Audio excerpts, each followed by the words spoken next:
Hello my lovely friends, it's Marta here. Welcome back on another video tutorial.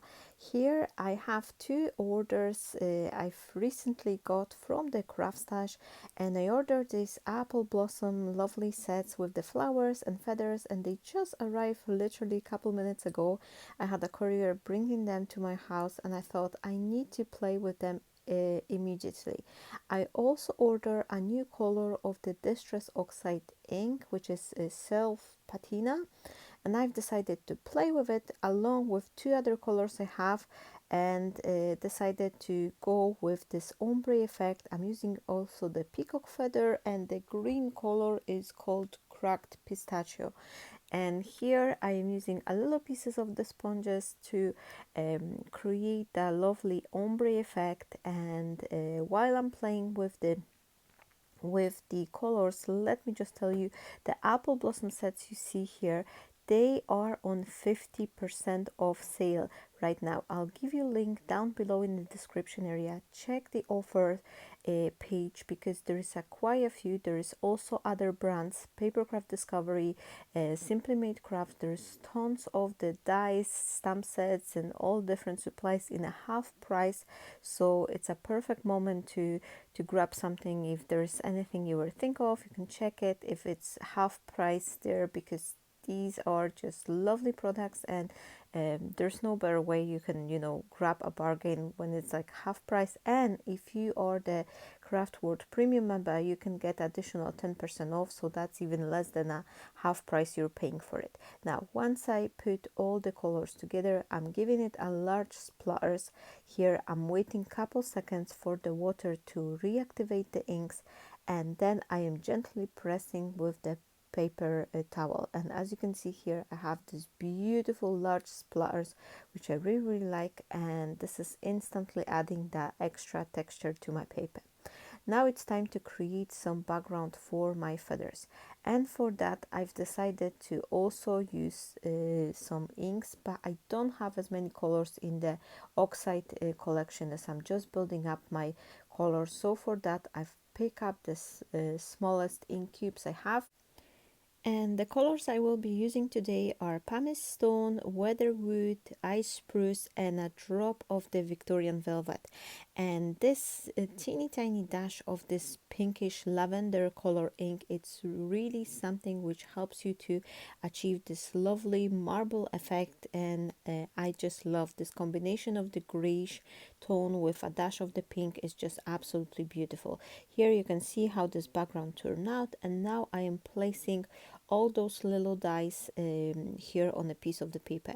And I just absolutely love these feathers, because apart from having lots of different shapes, like interesting shapes of the feathers, some of them are just skinner, the other one are a little bit bent, so it's all looking naturally. They all have those little incisions in them, which gives you not only a beautiful die cut, but also a lovely texture to them straight away. So there's not much you have to do with this die set. You can then just accent them like I'm doing here. I'm adding a piece of the brush corduroy brown color ink just to the edges, very slightly. I'm not adding a lot of the ink, just to accent the borders of the die set. That's really looking lovely, and I love how these gonna be standing out from the colorful background which we created. Normally when I'm creating, I usually tend to go with the lighter background and then have some stronger color focal point, but today I've decided to go on the opposite side, and then my background is actually full of the color, and then the feathers are just to accent. I've also picked up this lovely stamp set from the textures range, and that's come from this Lou Collins design reflection collection, and these were on a sale last week. They were also, I think they were like half price, and I've paid less than a £5 per each of those sets. I've grabbed two lower and uppercase alphabet, and I love them because these are just perfect for art journaling, for creating this like focal point sentiments like I'm doing here. These are just lovely. So I've stamped myself this learn to fly sentiment, and to enhance it even more, I've decided to go with this Sakura pen I have, and I'm just creating a nice border around them. I could do straight border with a ruler, but I wasn't. I've decided to not bother myself to, trying to make it nice rectangle. So instead of that, I've created this free flow borders, just a little bit squiggles here and there.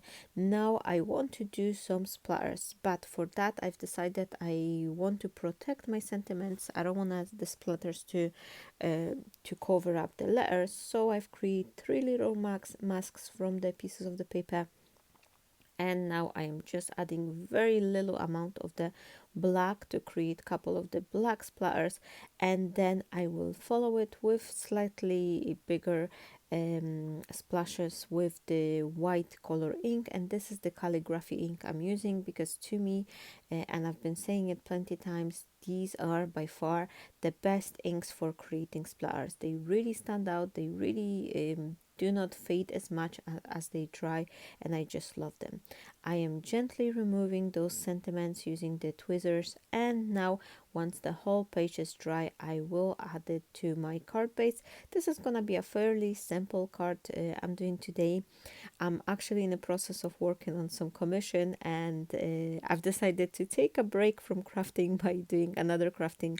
But when these dies arrive, I just thought instantly, I need to check them, I need to play with them, I need to see how those feathers looks like. So I've decided, okay, let's take a half an hour break and create something simple, which you can see here. Now I'm adding double-sided tape and a pieces of the glue in the corner, and I will adhere it to my card base. In this video, I will actually show you how am I dressing the inside portion of the card as well, because this is something which quite often I'm seeing in the questions from you and on another crafting groups, that we crafters, we normally show the front side of the cards, but not very often we share how we finish our cards inside.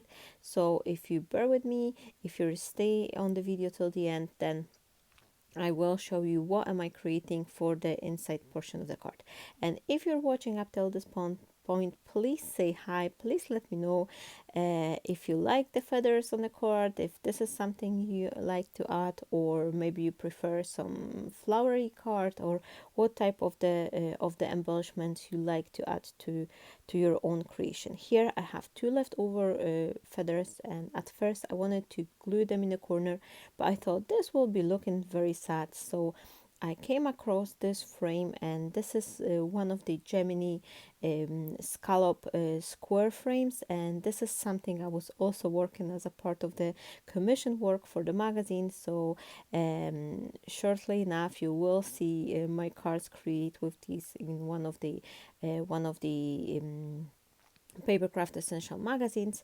And then here I am just creating a little bit of the splatters. I am following the same design as I did for the front, just having this ombre effect and then a couple of the splatters, and I have beautiful frame to go inside, which is also matching up with the front of the card. So with this single step I am instantly adding this lovely interest to my card, and whoever will receive the card, they will have the lovely card finish, not only on the outside but also on the inside.